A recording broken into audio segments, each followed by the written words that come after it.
My name is Jacques Fresco. I'm project director of the Venus Project in Venus, Florida. The Venus Project maintains if you don't want war, if you don't want poverty, hunger, unemployment, territorial disputes, and all the other problems that go with society, you have to declare the earth as the common heritage of all the world's people. If you fail to do that, you'll have problems to the amount of events you don't want to change.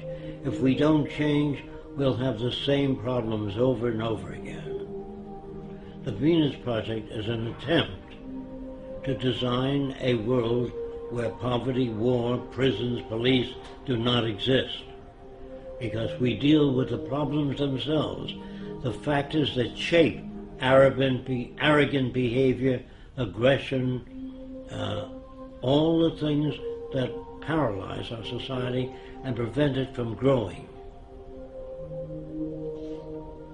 Politics was good 100 years ago. Today, politicians have no ability to solve any problems because they're not students of behavior, they're not students of agriculture, oceanography, they know nothing about the factors that operate the world.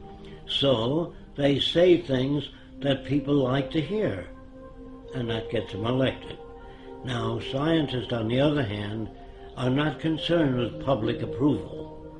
What they do, even if everybody on Earth believed the Earth was flat, they would say, "You're wrong. This is the evidence we have to support the fact that the Earth is round." But they don't say, it's a little round, a little flat. That's politicians.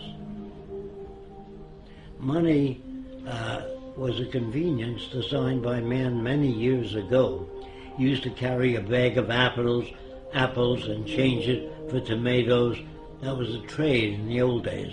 But when you invented money, it carried smaller particles, and it was easier to represent apples or tomatoes or eggs by giving a person a coin instead of bringing 50 eggs and chickens. Money represented a value agreed upon to diminish the lugging around of heavy objects. Later, it became the most corrupting medium in the world. It corrupted people. They paid each other off. If you wanted a congressman to act in your behalf, you put up a certain amount of money to help him get elected, and you owe that person a favor. And that's the same with the drug companies, the auto companies, the banks. All systems all over the world that use money are basically corrupt. Religion. In the old days, people could not account for natural events. They really know where all this came from, so they assumed there was a guy that lived up in the sky that made all these things. He made the earth. I think he took 6 days. On the 7th day, he rested. If it took 6 days, it means it was turning while he was making it, because you couldn't have a day. And that must be pretty rough to, I don't think, while it's turning. And then he made a man and a woman and put them in a beautiful garden. Then he made a snake which walked upright and said, do terrible things. And the people eat of the fruit of knowledge. And they ate the fruit and he kicked them out. First he made the snake to tempt them. I don't understand this all-loving, all-benevolent being that loves everybody. And then he creates the plague and other diseases when he gets angry. And then if you don't follow the teachings, all the religiosity, you burn in hell. And that sounded to me like a psychopath, not God. But I'm mixed up when they tell me God loves everybody, then he creates a plague where children died. And I say, how come the children died? Because the children shall suffer for the sins of the parents. This is not a just God. It's a man-made God. So when you ask me whether I believe in God, not the concepts of God I've heard. War is a word which was invented when one territorial group of people took away other people's land. They used force and violence, and war was the media for doing that. You shot other people, stole their women and their resources for your own gain. And nations have been at war ever since man invented weapons. And as long as you invent weapons, you can have war.